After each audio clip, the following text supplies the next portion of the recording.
आज हम सब पढ़ने वाले हैं अध्याय 3 हस्त औजार हैंड टूल्स। पहले हम इसका परिचय पढ़ेंगे।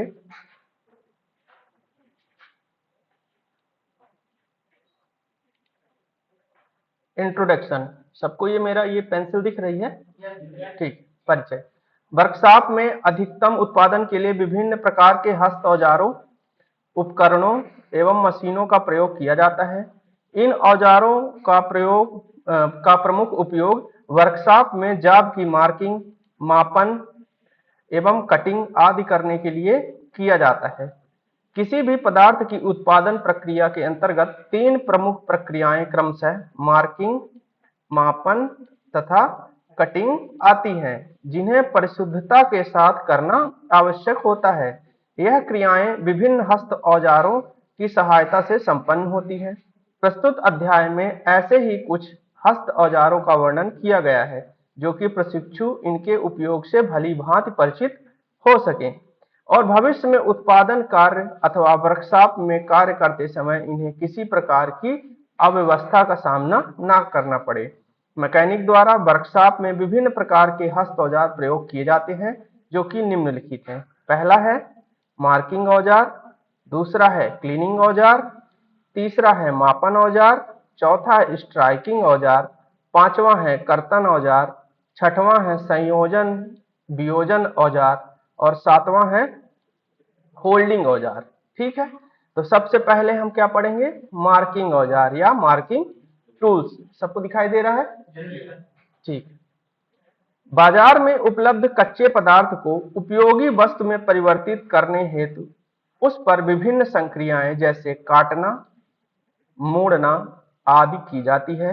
इन सभी संक्रियाओं से पूर्व की जाने वाली संक्रिया पदार्थ की मार्किंग है।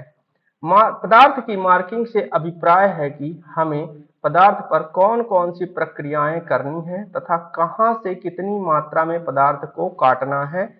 मार्किंग प्रक्रिया संपन्न करने के लिए प्रयुक्त किए जाने वाले औजार मार्किंग औजार कहे जाते हैं। ठीक है, यहाँ से मार्किंग प्रक्रिया संपन्न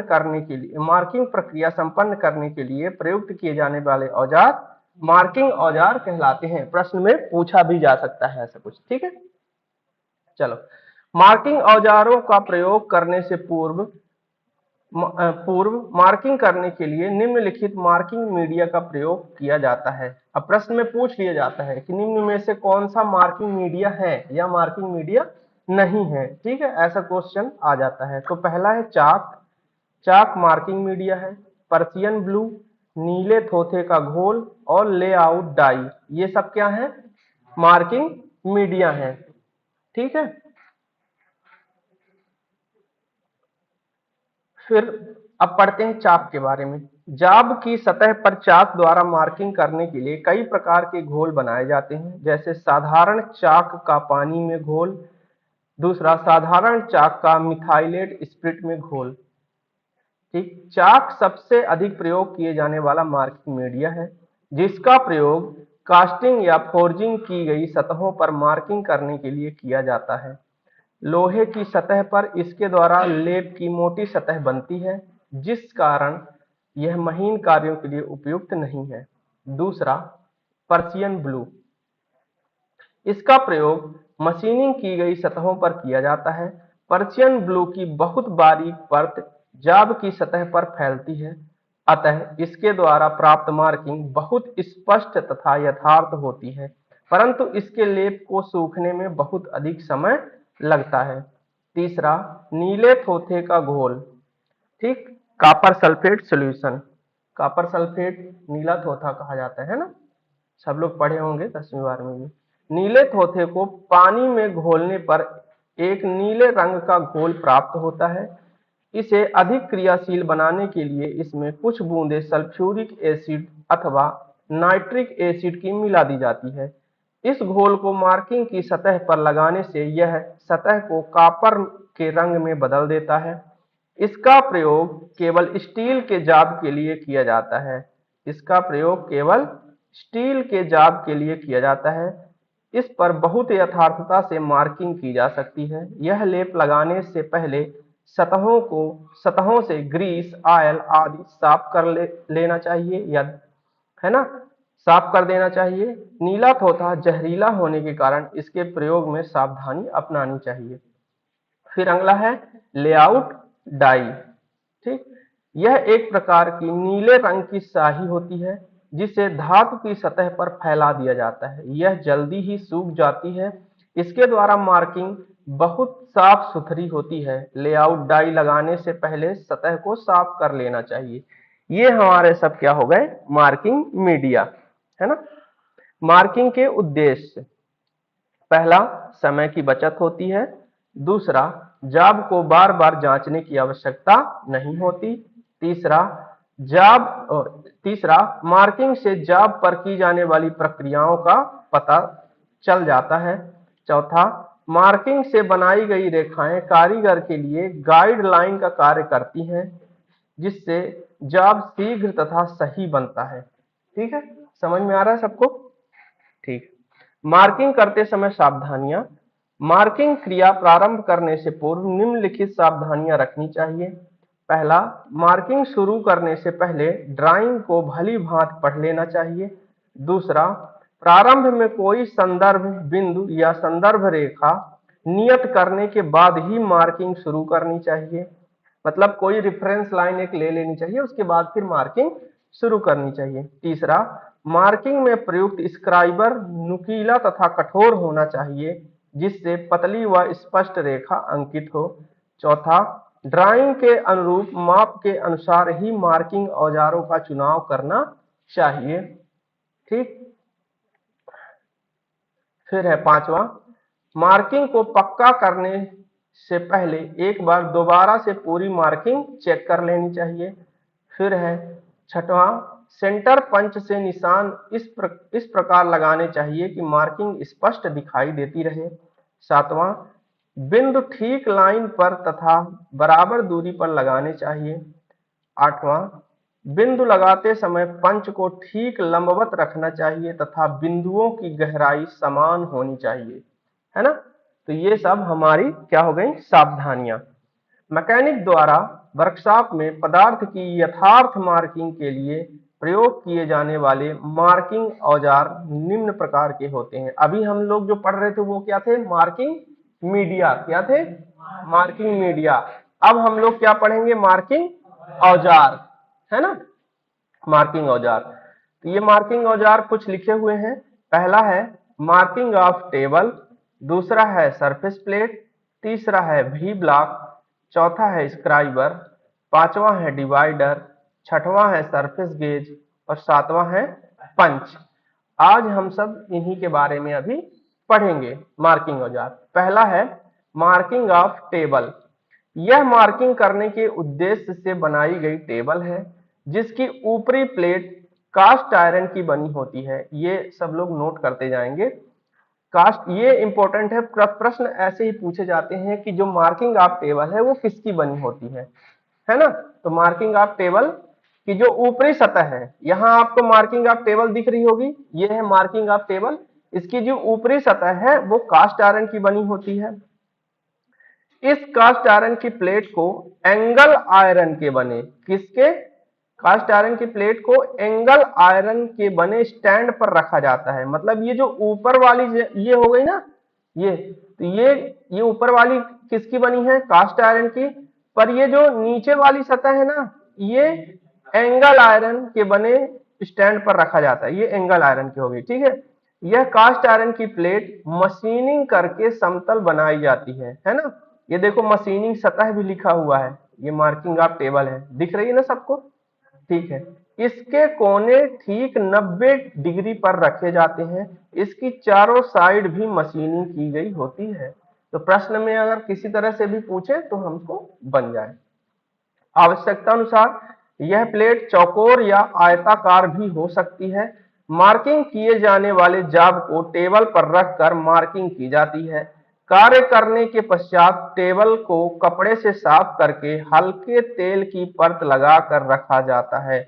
काम करने के बाद टेबल को कपड़े से साफ करना है और फिर उसमें हल्के तेल की परत लगाकर रखना है। ऐसा क्यों करना है, जिससे यह जंग से सुरक्षित हो सके। ये हमारा मार्किंग ऑफ टेबल है। ये देखो ये स्टैंड है, ये किसका बना होता है, एंगल आयरन का, और ऊपरी सतह, ठीक ना, ये काहे की बनी होती है ऊपरी प्लेट? कास्ट आयरन की, और इसकी क्या की जाती है? मशीनिंग की जाती है, ठीक है। फिर है दूसरा है सरफेस प्लेट। यह मार्किंग टेबल की तरह कास्ट आयरन की ढली हुई प्लेट होती है, जिसे किसी टेबल पर रखकर प्रयोग किया जाता है। देखो, मार्किंग ऑफ टेबल तो टोटल पूरी टेबल हो गई, पर ये प्लेट है एक, है ना, सरफेस प्लेट है, जिसे किसी भी टेबल या किसी भी जगह रख के प्रयोग किया जाता है। सरफेस प्लेट कई साइजों में उपलब्ध होती है, परंतु साधारणतः 50 गुणे 50 सेंटीमीटर स्क्वायर तथा 100 गुणे 100 सेंटीमीटर स्क्वायर की प्लेटें ही प्रयोग में लाई जाती हैं। इंपॉर्टेंट है, इसकी मोटाई 2.5 सेंटीमीटर से 7.5 सेंटीमीटर तक हो सकती है। प्रश्न में पूछा जा सकता है कि इसका सरफेस प्लेट का साइज कितना होता है तथा इसकी जो मोटाई होती है वो कितनी होती है। कई बार अधातुओं से बनी सरफेस प्लेट का भी प्रयोग किया जाता है। सरफेस प्लेटों को निम्न आधारों पर वर्गीकृत किया गया है। पहला है पदार्थ के आधार पर, दूसरा है उपयोगिता के आधार पर, है ना, पदार्थ के आधार पर, ठीक। सरफेस प्लेट बनाने के लिए बनाने में प्रयोग किए गए पदार्थ के अनुसार ये निम्नलिखित 3 प्रकार की होती हैं। पहला है कास्ट आयरन सरफेस प्लेट। इस सरफेस प्लेट को उठाने के लिए साइड में माइल्ड स्टील के 2 हैंडल लगे होते हैं, ठीक। कास्ट आयरन की सरफेस प्लेट, इस सरफेस प्लेट को उठाने के लिए साइडों में माइल्ड स्टील की 2 हैंडल लगे होते हैं। टेबल की सतह को ऊंचा उठाए रखने के लिए एक फ्रेम भी साथ ही ढलाई किया जाता है। प्लेट की ऊपरी सतह पर की गई सतह परिष्कृत कई ग्रेड में होती है, जैसे ए ग्रेड की यथार्थता 5 माइक्रोन 0.005 mm तथा बी ग्रेड की यथार्थता 20 माइक्रोन 0.02 mm होती है। कास्ट आयरन सरफेस प्लेट को किसी ऊंची सतह पर मार्किंग ऑफ टेबल पर रखा जाता है, जिससे कारीगर खड़ा होकर आसानी से कार्य कर सके। इसकी चारों साइड तथा बेस भी मशीनिंग करके ठीक लंबवत बनाया जाता है। ये देखो, ये है हमारा क्या है? सरफेस प्लेट है कास्ट आयरन की, है ना। फिर दूसरी है ग्रेनाइट सरफेस प्लेट, अपने वर्कशॉप में रखी हुई है, बड़ी सी है, काली काली, देखे हैं ना किसी? कभी गए वर्कशॉप? नहीं गए? चलो अब इस क्लास के बाद जब जाएंगे तो दिखाएंगे, ठीक है। कुछ सरफेस प्लेट ग्रेनाइट की बनाई जाती है। यह एक प्रकार का कठोर पत्थर होता है जो बहुत कम पिघलता है। सरफेस प्लेट की ऊपरी सतह तथा साइडों को ग्राइंड करके अच्छी फिनिशिंग दी जाती है, परंतु अपनी कठोरता के कारण यह भंगुर होती है। कोई वस्तु गिरने पर इसके टूटने का खतरा रहता है। इसे आवश्यकता अनुसार किसी भी साइज में बनाया जा सकता है। तीसरा है ग्लास सरफेस प्लेट। कांच की प्लेट की सरफेस फिनिशिंग 4 से 8 माइक्रोन तक होती है, अतः इसकी सरफेस प्लेट बनाना उपयुक्त होता है। 50 सेंटीमीटर से 90 सेंटीमीटर के वर्ग व आयत के आकार की कई साइजों में उपलब्ध होती है। इन सरफेस प्लेटों पर मार्किंग को पक्का करने का काम अर्थात पंचिंग का कार्य नहीं किया जाता है, ठीक है। फिर दूसरा है उपयोगिता के आधार पर, on the basis of usefulness, है ना। उपयोगिता के आधार पर सरफेस प्लेट 3 प्रकार की होती हैं। पहला है निरीक्षण सरफेस प्लेट। वर्कशॉप में जिस सरफेस प्लेट को पार्ट के साइज का निरीक्षण करने के लिए प्रयोग किया जाता है उसे निरीक्षण सरफेस प्लेट कहते हैं। इस सरफेस प्लेट को कभी कभी प्रयोग किया जाता है। इसकी यथार्थता अधिक समय तक बनी रहती है। इसकी सतह की परिष्कृतता 2.5 माइक्रोन तक होती है। फिर दूसरा है वर्कशॉप सरफेस प्लेट। इस सरफेस प्लेट को वर्कशॉप में साधारणतः सभी प्रकार के कार्यों के लिए प्रयोग किया जाता है। कार्य की उपयोगिता के अनुसार विभिन्न प्रकार की सतह परिष्कृत की सरफेस प्लेट वर्कशॉप में प्रयोग की जाती हैं। इनकी सतह परिष्कृत 1 माइक्रोन से 25 माइक्रोन तक हो सकती है। ये 25 नहीं होगा, ये 2.5 माइक्रोन, नहीं, यहाँ 25 ही माइक्रोन तक है, ठीक है। फिर वो mm में 0. 0.025 आ जाएगा, 0.025 ऐसा करके। फिर है मास्टर सरफेस प्लेट। यह सरफेस प्लेट बनाने वाली फैक्ट्री में प्रयोग में लाई जाती है। सरफेस प्लेट जहां बनती है ना, वहां की फैक्ट्री में इसको प्रयोग किया जाता है। इसकी सतह परिष्कृत बहुत अधिक होती है। इसको किसी भी सरफेस को ट्रूइंग करने के लिए प्रयोग किया जाता है। प्लेट की समतलता की जांच करने के लिए सरफेस प्लेट पर पर्सियन ब्लू या सिंदूर की पतली परत लगाकर उस पर जाब की जांच करने वाली सतह को हल्के से रगड़ा जाता है। जहां पर रंग लगता है वह भाग ऊंचा होता है तथा जहां पर रंग नहीं लगता वह भाग नीचा होता है। समतलता बढ़ाने के लिए स्क्रैपर द्वारा ऊंचे भाग को छीलकर स्क्रैप कर दिया जाता है तथा पुनः रंग का निशान लिया जाता है। और ऐसा करते करते जब तक बराबर रंग न लगने लगे तब तक ऐसा किया जाता है ना। सरफेस प्लेट प्रयोग करते समय सावधानियां।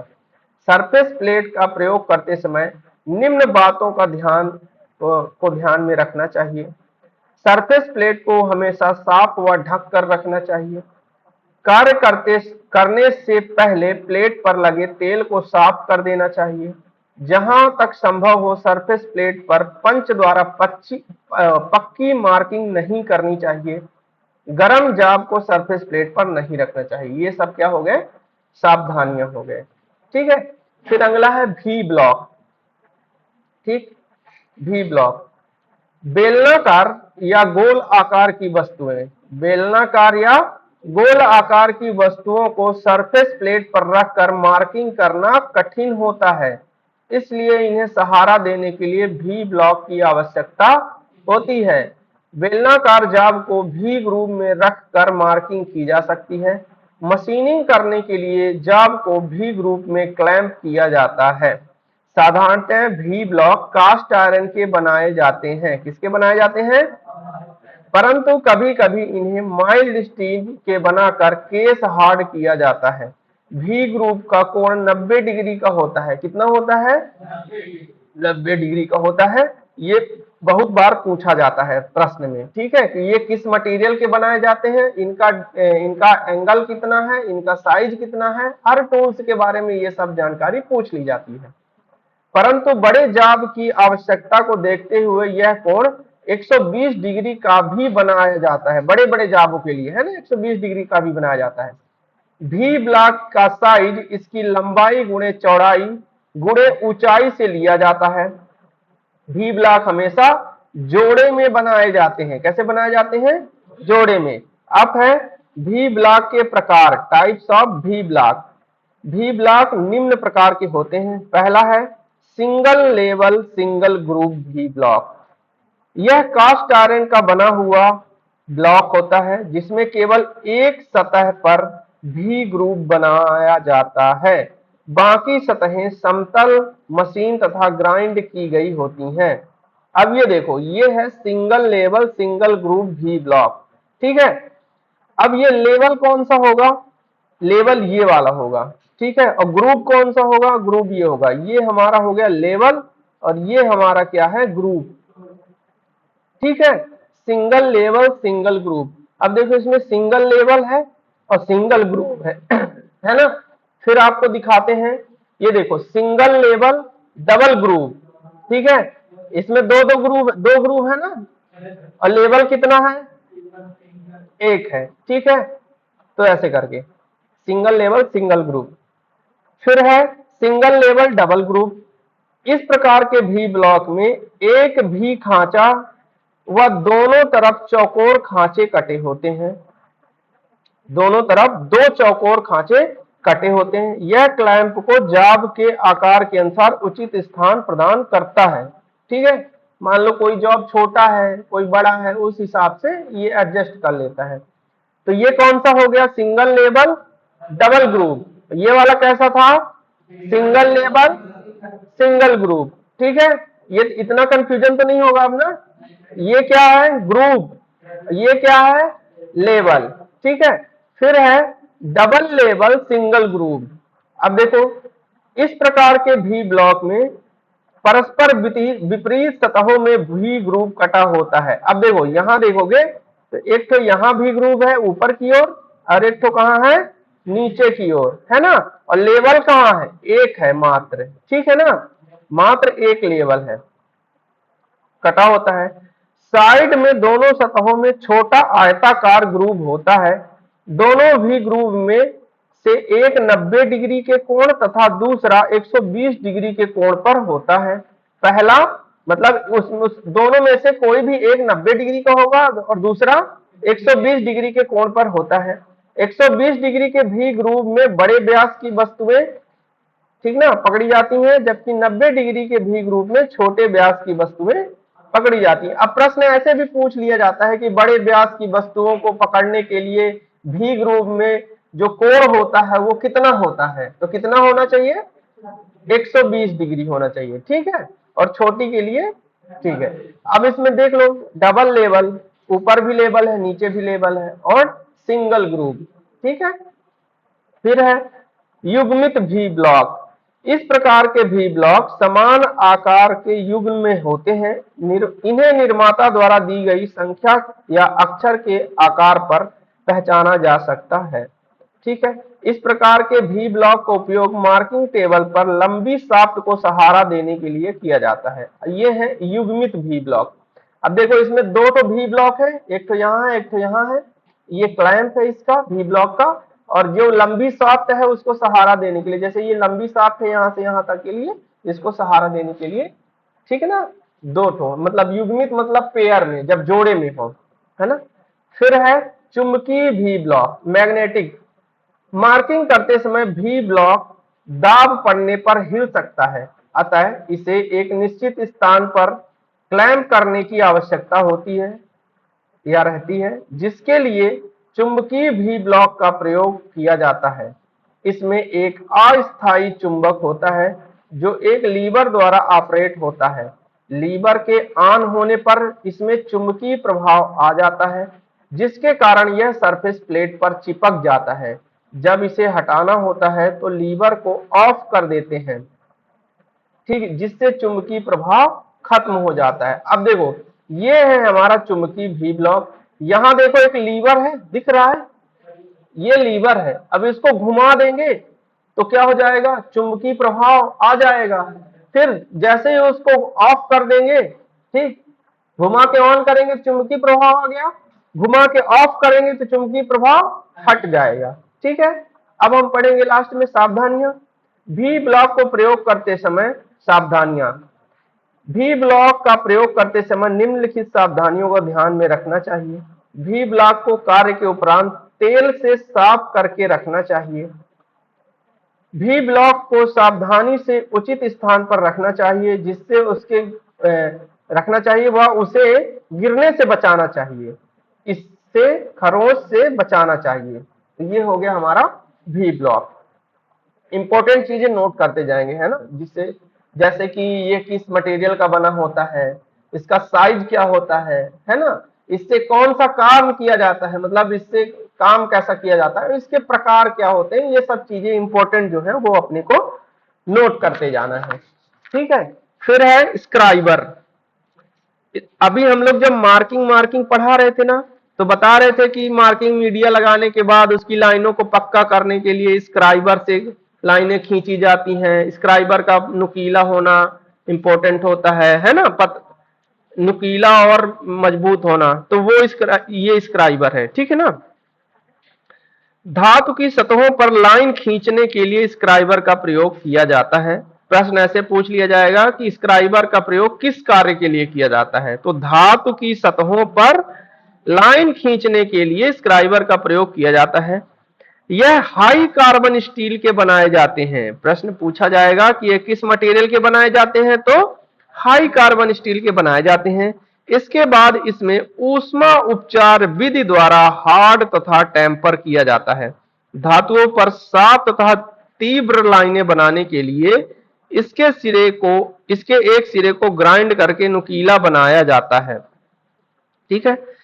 इसके सिरे को 15 से 20 डिग्री के कोण पर बनाया जाता है। कितने डिग्री के कोण पर, 15 से 20 डिग्री के कोण पर बनाया जाता है। चित्र में स्क्राइबर तथा इसके प्रयोग को दर्शाया गया है। ये वाला जो सिरा है ना, नुकीला सिरा, वो कितने डिग्री पर होगा? 15 से 20 डिग्री नुकीला। चलो एक चीज हम तुम लोगों को समझा देते हैं, कौन सा भाग ज्यादा नुकीला होगा, कौन सा भाग ज्यादा मोटा होगा। जैसे ये एक जो गोला होता है वो कितने डिग्री का होता है?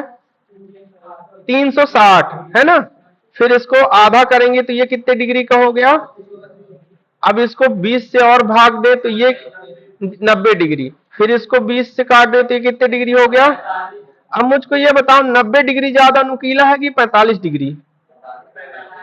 ठीक, अब 45 को भी 20 से ऐसे कर दें तो 45 डिग्री ज्यादा नुकीला होगा कि 15 डिग्री? है ना। तो 15 डिग्री ज्यादा नुकीला। तो जब भी कभी नुकीले की बात होगी, कोई भी ऐसा टूल जो नुकीला है, ठीक ना, तो मतलब उसकी डिग्री कम होगी, है ना। और जो कोई भाग ऐसा हो जो कम नुकीला हो उसकी डिग्री ज्यादा होगी। तो हमेशा मतलब ये ध्यान में अपने को रखना है। अब देखो ये स्क्राइबर है, स्क्राइबर की एक ये भाग है एक ये भाग है, दोनों। एक भाग जो है 90 डिग्री में मुड़ा हुआ है, देख रहे हो ना। ये वाला भाग जो है ये 90 डिग्री में मुड़ा है और ये वाला भाग कैसा है? सीधा है। और इस भाग में नर्लिंग की गई है। ग्रिप बनाने के लिए कौन सी क्रिया की जाती है? नर्लिंग। कौन सी क्रिया की जाती है? नर्लिंग। अब इसमें देखो ये एक जॉब है, ये जॉब में देखो ये ट्राई स्क्वायर है, ये जो है ये ट्राई स्क्वायर है। ट्राई स्क्वायर से रखकर स्क्राइबर द्वारा क्या किया जा रहा है? लाइन खींची जा रही है ना, लाइन खींची जा रही है, मार्किंग की जा रही है। बनावट के आधार पर स्क्राइबर निम्नलिखित 4 प्रकार के होते हैं। पहला है मुड़ा हुआ स्क्राइबर, दूसरा है एडजस्टेबल स्क्राइबर, तीसरा है सीधा स्क्राइबर और चौथा है ऑफसेट स्क्राइबर। मुड़ा मुड़ा हुआ स्क्राइबर के बारे में पढ़ते हैं। इसका एक सिरा सीधा तथा दूसरा सिरा 90 डिग्री पर मुड़ा हुआ होता है। इसके दोनों सिरे नुकीले होते हैं।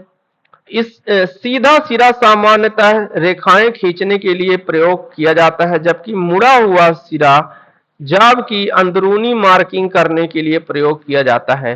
पाइप के अंदरूनी बोर के अंदर या किसी भाग के अंदर कटी चैनल आदि में मार्किंग करने के लिए मुड़े हुए भाग का प्रयोग किया जाता है। ठीक है। दूसरा है एडजस्टेबल स्क्राइबर। इस स्क्राइबर की लंबाई को आवश्यकता अनुसार घटाया बढ़ाया जा सकता है।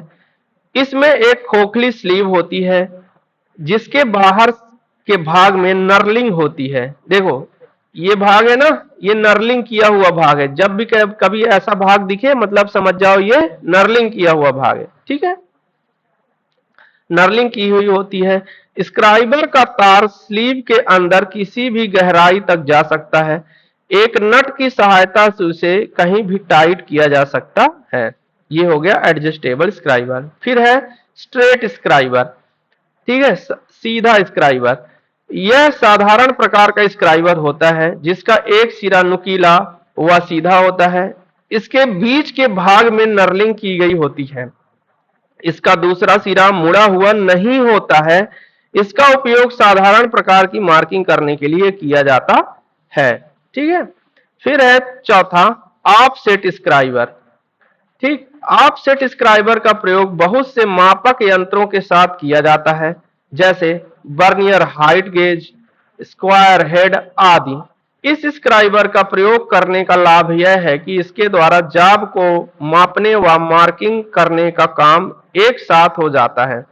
ठीक है, मापने का भी काम हो जाएगा और मार्किंग करने का भी काम हो जाता है। ये हमारा क्या हो गया? Offset scriber. देखो ये वाला भाग नुकीला है ना, यहीं से मार्किंग भी हो जाएगी, नापने का भी काम हो जाएगा। ठीक है, वर्नियर हाइट गेज या स्क्वायर हेड के साथ इसका प्रयोग किया जाता है। स्क्राइबर का प्रयोग करते समय सावधानियां, इंपॉर्टेंट सावधानियां बहुत जरूरी है। हमको यह जानना बहुत जरूरी है कि कहां से हमारा नुकसान हो सकता है। ठीक है, स्क्राइबर द्वारा जॉब की मार्किंग करते समय निम्नलिखित सावधानियां बरतनी चाहिए। पहला, स्क्राइबर की नोक को नुकीला रखना चाहिए। दूसरा, स्क्राइबर के जिस सिरे का उपयोग ना हो उसमें रबड़ लगा देनी चाहिए, उससे मार्किंग के दौरान चोट लगने का डर नहीं रहता है। तीसरा, स्क्राइबर को 30 से 35 डिग्री पर रखकर मार्किंग करनी चाहिए। चौथा, हार्ड सतह पर स्क्राइबर का प्रयोग नहीं करना चाहिए, इससे स्क्राइबर की नोक जल्दी मुड़ जाती है। ठीक है। फिर पांचवा, अब ये अगला जो टूल पढ़ेंगे हम लोग, ठीक, वो क्या पढ़ेंगे, डिवाइडर। ये भी क्या है, हस्त औजार है, हैंड टूल है, ठीक है। डिवाइडर माइल्ड स्टील या हाई कार्बन स्टील का, ये किसका बना होता है, सबसे पहले मटेरियल ही बता दिया, यह माइल्ड स्टील या हाई कार्बन स्टील का कंपास के समान, सब लोग के उसमें ड्राइंग बॉक्स में रहता था ना, कंपास के समान दो टांगों वाला मार्किंग उपकरण है। कैसा है, मार्किंग उपकरण है। इसकी दोनों टांगे समान लंबाई की तथा नुकीली होती हैं। यह हाई कार्बन स्टील की कंपास को हार्ड तथा टेम्पर किया जाता है, जबकि माइल्ड स्टील के कंपास को केस हार्ड किया जाता है। किस किस मटेरियल की बनी होती है, माइल्ड स्टील और हाई कार्बन स्टील की बनी होती है। हाई कार्बन स्टील वाले को हार्ड और टेम्पर किया जाता है तथा माइल्ड स्टील के कंपास को केस हार्ड किया जाता है। इसका साइज दोनों टांगों के जोड़ से नुकीले पॉइंट तक की लंबाई द्वारा दिया जाता है, ठीक है। बाजार में यह 50, 75, 100, 150, 200 mm की लंबाई में उपलब्ध है। विशेष कार्यों के लिए अधिक लंबाई के भी बनाए जा सकते हैं। इसका प्रयोग स्टील रूल से कोई निश्चित माप लेने के लिए किया जाता है। डिवाइडर दो प्रकार के होते हैं, पहला है फर्म ज्वाइंट, दूसरा है spring joint. Firm joint divider, इस प्रकार के डिवाइडर की दोनों टांगों को ऊपर से वाशर रखकर रिवेट द्वारा जोड़ा जाता है। ऊपर से वाशर रखकर रिवेट द्वारा जोड़ा जाता है। इस प्रकार बने जोड़ की दोनों टांगों को बल लगाकर खोला या बंद किया जाता है। जोड़ ढीला पड़ने पर रिवेट को पीट कर उसे टाइट कर दिया जाता है। फर्म ज्वाइंट डिवाइडर मुख्यतः तीन प्रकार के होते हैं। पहला है साधारण फर्म ज्वाइंट, दूसरा है फर्म ज्वाइंट बिग डिवाइडर और तीसरा है needle point firm joint divider, ठीक है। ये हमारा क्या हो गया, डिवाइडर। एक हो गया, ये कौन सा हो गया, ये हो गया साधारण फर्म ज्वाइंट। दूसरा कौन सा हो गया, फर्म ज्वाइंट बिग डिवाइडर। ये कौन सा हो गया, फर्म ज्वाइंट बिग डिवाइडर। और तीसरा है needle point firm joint divider, ठीक है। बस चित्र देख लें, समझ लें, इनके बारे में बहुत ज्यादा पूछा नहीं जाता है। ये कौन से का प्रकार, ये कौन सा प्रकार हो गया, फर्म ज्वाइंट वाला, ठीक है ना। इसका प्रकार तीन था। फिर दूसरा है स्प्रिंग टाइप डिवाइडर। सबसे ज्यादा जो उपयोग में किया जाता है ना, ये स्प्रिंग टाइप का ही प्रयोग किया जाता है। स्प्रिंग ज्वाइंट डिवाइडर, इसकी दोनों टांगों की ऊपरी सिरों को एक रिवेट का आलंब लगाकर गोल कमानी स्प्रिंग द्वारा जोड़ा जाता है। देखो लिखा है ना, ये इसकी दोनों टांगों के ऊपरी सिरे पर एक रिवेट लगाकर, यहां रिवेट लगा हुआ है, ठीक है, रिवेट का आलंब बनाकर गोल कमानी स्प्रिंग द्वारा जोड़ा जाता है। ये कौन सा स्प्रिंग हो गई, गोल कमानी स्प्रिंग द्वारा जोड़ा जाता है। इसका जोड़ व आकार इनसाइड स्प्रिंग कैलिपर से मिलता जुलता है। कैसा मिलता है, इनसाइड स्प्रिंग कैलिपर से मिलता जुलता है। स्प्रिंग के तनाव के विपरीत इसे स्क्रू व नट द्वारा समायोजित किया जाता है, ठीक है। तो ये कौन सा डिवाइडर, कितने प्रकार के हो गए, दो प्रकार के। कौन कौन से, एक फर्म ज्वाइंट, दूसरा स्प्रिंग ज्वाइंट, ठीक है। और डिवाइडर का काम क्या होता है, जॉब की माप लेना, ठीक है ना, जॉब की माप लेना, ठीक है। फिर है सरफेस गेज। ये भी एक प्रकार का कैसा टूल है, मार्किंग टूल है। कैसा टूल है, मार्किंग टूल है। मार्किंग ब्लॉक का प्रयोग किसी जॉब की एक साइड के समांतर विभिन्न ऊंचाइयों पर समांतर लाइनें खींचने के लिए किया जाता है। किस प्रकार, कैसा काम किया जाता है, ठीक ना, जॉब की एक साइड में समांतर विभिन्न ऊंचाइयों पर समांतर लाइनें खींचने के लिए किया जाता है। इसे मार्किंग ब्लॉक या स्क्राइबिंग ब्लॉक के नाम से भी जाना जाता है। किस नाम से जाना जाता है, मार्किंग ब्लॉक या स्क्राइबिंग ब्लॉक। तो कभी प्रश्न में पूछा जाए कि मार्किंग ब्लॉक क्या होता है या स्क्राइबिंग ब्लॉक क्या होता है, तो कंफ्यूज ना हो जाना, सरफेस गेज को ही मार्किंग ब्लॉक या स्क्राइबिंग ब्लॉक कहते हैं, ठीक है। इसमें कास्ट आयरन का एक ब्लॉक होता है जिसमें एक रॉड स्टैंड का कार्य करने के लिए लगी होती है। इस पर एक स्क्राइबर होल्डर ऊपर नीचे आवश्यकतानुसार समायोजित कर एक नट के द्वारा किसी भी ऊंचाई पर सेट किया जा सकता है। मार्किंग ब्लॉक का स्क्राइबर एक सिरे पर सीधा तथा दूसरे सिरे पर 90 डिग्री में मुड़ा होता है। इसमें एक स्क्राइबर भी लगा होता है ना, जो कि एक सिरा कैसा होता है, सीधा होता है, और दूसरा सिरा कैसा होता है, 90 डिग्री में। ठीक है, अभी दिखाते हैं। ये देख रहा है, ये है सरफेस ब्लॉक, है ना, सही है, सरफेस गेज। अब देखो, सरफेस ब्लॉक निम्न दो प्रकार के होते हैं। पहला है फिक्स्ड मार्किंग ब्लॉक, है ना, दूसरा है यूनिवर्सल मार्किंग ब्लॉक। पहला है फिक्स्ड मार्किंग ब्लॉक। अब चित्र में पहले देख लो फिक्स वाला कैसा होता है। ये देखो, ये कैसा है, फिक्स्ड सरफेस गेज या फिक्स मार्किंग ब्लॉक। ठीक है, दूसरा है यूनिवर्सल, तो ये वाला कौन सा हो गया, यूनिवर्सल हो गया। ठीक ना, ये दिख रहा है चित्र में, ये कैसा हो गया, यूनिवर्सल। तो पहले फिक्स वाले को पढ़ लेते हैं, फिर यूनिवर्सल वाले को पढ़ते हैं। फिक्स सरफेस गेज के आधार में स्थायी रूप से एक लंबवत पिलर लगा होता है। यहां ध्यान देने वाली बात है, आधार में स्थायी रूप से एक लंबवत पिलर लगा होता है, जिस पर स्क्राइबर को रख कर या स्क्राइबर को लगाकर एक ब्लॉक ऊपर नीचे खिसकाया जा सकता है। स्क्राइबर को स्नग एवं क्लैंप नट की सहायता से लगाया जाता है।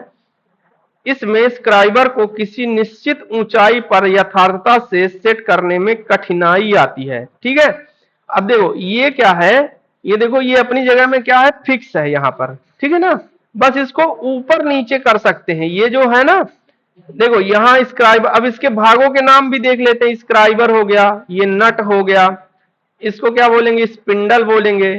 फिर ये पिलर हो गया, ये आधार जिसमें टिका है ये स्टैंड, उसको आधार बोलेंगे। फिर ये वाले भाग को क्या बोलेंगे, स्नग बोलेंगे। ठीक है, और इसका ये स्क्राइबर लगा हुआ है। ठीक है, इसे मार्किंग करने के अलावा लेथ मशीन पर जॉब को फोर-जा चक में सेंटर में करने के लिए किया जाता है। इसका प्रयोग लेथ मशीन में भी किया जाता है, जो उसका फोर-जा चक होता है उसको सेंटर में करने के लिए भी इसका प्रयोग किया जाता है। ठीक है, फिर है universal surface gauge. Fix surface gauge की तुलना में यूनिवर्सल सरफेस गेज अधिक फाइन मार्किंग कर सकता है। देखो इसमें क्या है, ये इस तरफ या इस तरफ नहीं मुड़ सकता, है ना, ये स्टैंड एकदम क्या है, स्ट्रेट है। ठीक ना, ये ऐसे या ऐसे नहीं मुड़ सकता, ऊपर नीचे जरूर जा सकता है। अभी देख रहे हैं जो यूनिवर्सल वाला है वो हर तरफ मुड़ सकता है, इसलिए उसको यूनिवर्सल बोला जाता है। ठीक, फिक्स सरफेस गेज की तुलना में यूनिवर्सल सरफेस गेज अधिक फाइन मार्किंग कर सकता है। इसकी मुख्य विशेषताएं निम्न प्रकार हैं। पहला है बेलनाकार सतह के लिए उपयोगी। दूसरा है स्पिंडल को किसी भी स्थिति में सेट कर सकते हैं। तीसरा है परिष्कृत फाइन समायोजन शीघ्रता से किया जाता है। यूनिवर्सल सरफेस गेज के बेस के नीचे एक तरफ भी ग्रूव कटा होता है, जिससे इसमें बेलनाकार वस्तु पर बैठाकर मार्किंग की जाती है। इसके अतिरिक्त बेस पर दो guide pin, rocker arm, fine adjustment screw लगे होते हैं। बेस पर लगे रॉकर आर्म तथा लॉक नट की सहायता से स्पिंडल को बेस में फिट किया जाता है। देखो इसका जो बेस दिख रहा है आप लोगों को, एकदम सिंपल है ना, कुछ लगा है, कुछ नहीं लगा है, सिंपल सा इसमें बेल्ड कर दिया गया है या फोर्ज कर दिया गया है ना। अभी इसको देखो, दिखने लगा। ठीक है, इसमें क्या लिखा है, गाइड पिन लगा है, रॉकर आर्म लगा है, इसको इधर उधर घुमाने के लिए, है ना, ये इधर भी जा सकता है, इधर भी आ सकता है, ऐसे घुमाने के लिए। ठीक है ना, या इधर भी जा सकता है, इधर, मतलब ये चारों दिशाओं में, ठीक ना, घूम सकता है। और इसके नीचे भी ग्रुप भी लगा है, तो गोल जॉब में भी रख के या इसको खिसकाने पे, जानते हो जो धूल मिट्टी है इसके नीचे आ जाती है, तो उसकी उसको परिशुद्धता में या परिष्कृतता में अंतर नहीं पड़ता है ना। ठीक है, यहां हम लोग बता रहे थे कि इसके अतिरिक्त बेस पर दो गाइड पिने, तो ये देखो दो गाइड पिने हैं। ठीक है ना, गाइड पिने, rocker arm, fine adjustment screw, ये है फाइन एडजस्टमेंट स्क्रू, दिख रहा है। ठीक है, रॉकर आर्म है, लगे होते हैं। इस स्पिंडल में मार्किंग करने के उद्देश्य से स्क्राइबर संयोजित होता है, जिसकी स्थिति को स्नग व क्लैंपिंग नट की सहायता से परिवर्तित किया जा सकता है। मार्किंग प्रक्रिया पूर्ण होने के पश्चात बेस में लगी गाइड पिनों को दबाकर उसे वस्तु से बाहर निकाल दिया जाता है। चित्र में यूनिवर्सल सरफेस गेज दर्शाया गया है। देख लेंगे, ये क्या है, स्नग है, ये स्क्राइबर है, क्लैंपिंग नट है, स्पिंडल है, fine adjustment screw, guide pin, V groove, base, rocker arm, ये सब मिला के इसको क्या बोलेंगे, यूनिवर्सल सरफेस गेज। फिर अगला जो मार्किंग टूल्स है वो क्या है, पंच, बहुत इंपॉर्टेंट है। ठीक है, जब पहले क्या प्रक्रिया होती है, पहले हम क्या करेंगे कि कोई जॉब लेंगे, जॉब में क्या करेंगे, मार्किंग मीडिया लगाएंगे, है ना। मार्किंग मीडिया लगाने के बाद फिर उसकी लाइनों को क्या करेंगे, पक्का करेंगे, है ना। पहले तो क्या करेंगे, नापेंगे, नापेंगे, ठीक, मार्किंग मीडिया लगा के नापेंगे, फिर उसकी लाइनों को पक्का करेंगे, फिर उसमें क्या करेंगे, पंचिंग करेंगे, ठीक ना। लाइनों को पक्का करने के लिए ही पंचिंग किया जाता है। पहले उसको स्क्राइबर से उसकी लाइनें खींचेंगे, पर स्क्राइबर से जो लाइनें खींची जाती है वो मिट सकती हैं। पंच से क्या करेंगे, डॉट लगा देंगे, तो वो फिर कभी मिटती नहीं है ना। इसमें लिखा ही है, देखो, स्क्राइबर से खींची गई अस्थायी मार्किंग लाइनें जाब से मिट सकती हैं, इसलिए लाइनों को 2.5 mm की दूरी पर पंच की सहायता से बिंदु लगा दिया जाता है। इस प्रकार पंच द्वारा लगाए गए बिंदुओं से बनी लाइन को स्थायी मार्किंग कहते हैं, है ना। जो स्क्राइबर से जो मार्किंग होती है वो अस्थायी होती है ना। और ये वाली जो पंच से की गई मार्किंग कैसी होती है, दो बिंदुओं के बीच की दूरी कितनी होती है, 2.5 mm, ठीक है। यह मार्किंग जाब को बार बार छूने या विभिन्न यांत्रिक क्रियाओं से मिट नहीं पाती। अस्थायी मार्किंग को स्थायी बनाने के लिए जिस टूल का प्रयोग किया जाता है उसे पंच कहते हैं। इस प्रक्रिया को पंचिंग कहते हैं।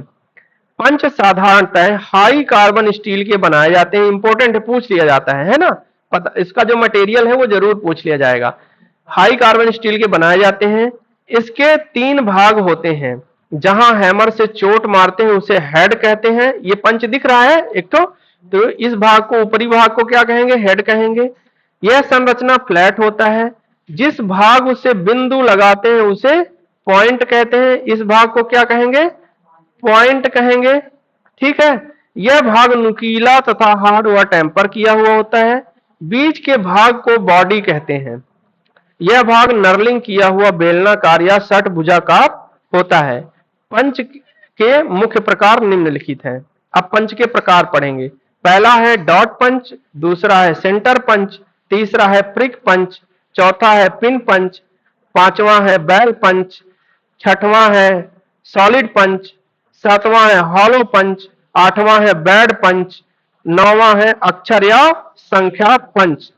अब इसमें पाठ्यक्रम की उपयोगिता को ध्यान में रखते हुए यहाँ केवल डॉट पंच, सेंटर पंच, प्रिक पंच, पिन पंच, सॉलिड पंच, हॉलो पंच तथा अक्षर तथा संख्या पंच की का ही वर्णन किया गया है। मतलब डीजल मैकेनिक में केवल इतने ही पंचों का उपयोग है, इसलिए हमको इतने ही पंचों को पढ़ना है। पहला है डॉट पंच। यह पंच कास्ट स्टील के बनाए जाते हैं। मटेरियल मोस्ट इंपोर्टेंट, मैंने बताया था, है ना। इसकी बॉडी षटभुजाकार होती है तथा पॉइंट का कोण 60 डिग्री का रखा जाता है। प्रश्न पूछ लिया जाता है कि डॉट पंच का कोण कितना होता है, तो कितना होता है, 60 डिग्री रखा जाता है। डॉट पंच का पॉइंट कोण कम होने के कारण बिंदु गहरा तथा कम व्यास का बनता है। अब मुझको ये बताओ, अगर 60 डिग्री का कोण ज्यादा नुकीला होगा कि 30 डिग्री का कोण, कौन बताए, 30 डिग्री का, मतलब समझ गए सब लोग, चलो ठीक है ना। डॉट पंच का पॉइंट कोण कम होने के कारण बिंदु गहरा तथा कम व्यास का बनता है। इसका प्रयोग या उपयोग त्रिज्या, चाप आदि खींचने के लिए किया जाता है या कभी कभी वृत्त का केंद्र लगाने के लिए भी प्रयोग इसका किया जाता है। अब ये डॉट पंच दिखाया गया है, देख लो, यहां हथौड़े से क्या करेंगे, प्रहार करेंगे, ठीक है ना। हथौड़े से प्रहार लगभग 40 mm की दूरी से करेंगे, धीरे धीरे, ऐसा नहीं कि बहुत दूर से उठा के मार रहे हो, धीरे धीरे, है ना, 40 mm की दूरी से उठा के प्रहार करना है। और इसका कोण कितने डिग्री का होता है? 60 डिग्री का होता है ना। चलो, तो डॉट पंच देख गए। चलो अब अगला पंच, सेंटर पंच। ठीक है, यह पंच डॉट पंच से साइज में बड़ा होता है। इसके पॉइंट का कोण 90 डिग्री का होता है। ठीक है, जिससे ड्रिल पॉइंट आसानी से पंच द्वारा लगाए गए सेंटर में बैठ सके। अब देखो, जहां भी ड्रिल करना है ना, तो ड्रिल करने से पहले कौन से पंच का प्रयोग किया जाता है? Centre punch. इसका जो कोण होता है वो कितने डिग्री का होता है? 90 डिग्री का होता है, जिससे ड्रिल पॉइंट आसानी से पंच द्वारा लगाए गए सेंटर में बैठ सके। इस पंच की लंबाई 100 mm तथा व्यास 10 mm होता है। ठीक है, सेंटर पंच का उपयोग सुरागों के केंद्र को लोकेट करने के लिए किया जाता है। इसका उपयोग चौड़ा केंद्र, वाइड सेंटर बनाने के लिए किया जाता है। अब देखो, किसी का सेंटर जांच करने के लिए या ड्रिलिंग से पहले, है ना, ड्रिलिंग से पहले इसमें मार्किंग की जाती है, जिससे उसका जो ड्रिल है, ड्रिल का पॉइंट इसमें जाके आसानी से बैठ सके। इसका कोण 90 डिग्री इसलिए बनाया जाता है ताकि यह चौड़ा रहे। ठीक है, अब इसमें दिखा है डॉट पंच व सेंटर पंच में अंतर।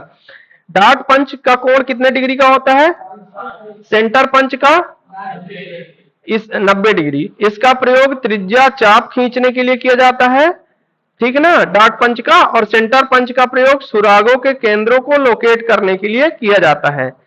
डॉट पंच यह सेंटर पंच की तुलना में हल्का होता है, और सेंटर पंच भारी होता है। ठीक है, अब अगला जो पंच है वो कौन सा पंच है? प्रिक पंच। प्रिक पंच कम लंबाई तथा उच्च कार्बन स्टील का बना पंच होता है। इसके पॉइंट का कोण 30 से 60 डिग्री का होता है। इसका पॉइंट कोण कम होने के कारण डिवाइडर की नोक को बहुत यथार्थ स्थिति प्राप्त होती है। इसलिए इसका उपयोग सतह पर वक्र लाइन खींचने के लिए, केंद्र लगाने के लिए किया जाता है। इस पंच का प्रयोग हल्की धातु के लिए किया जाता है, जैसे पीतल, तांबा, एल्युमिनियम आदि। ठीक है, यहां पे दिखाया गया है प्रिक पंच। इसका कोण कितने डिग्री का होता है? 30 डिग्री। और इसको किस कार्य के लिए किया जाता है? इसका सतह पर वक्र लाइन खींचने तथा केंद्र लगाने के लिए इसका उपयोग किया जाता है। ठीक है, 30 डिग्री वाले प्रिक पंच का उपयोग डिवाइडर को सही स्थिति में रखने के लिए किया जाता है, जबकि 60 डिग्री वाले पंच का प्रयोग विटनेस मार्किंग के लिए किया जाता है। मतलब ऐसी मार्किंग जहां साक्ष्य की आवश्यकता हो, है ना, विटनेस मतलब साक्ष्य की मार्किंग के लिए किया जाता है। प्रिक पंच का उपयोग सेंटर पंचिंग से पहले केंद्र निर्धारण में भी किया जाता है। ठीक है, ये देखो, केंद्र निर्धारण के लिए दो लाइनों के बीच में पंचिंग की जा रही है ना। फिर अगला है पिन पंच।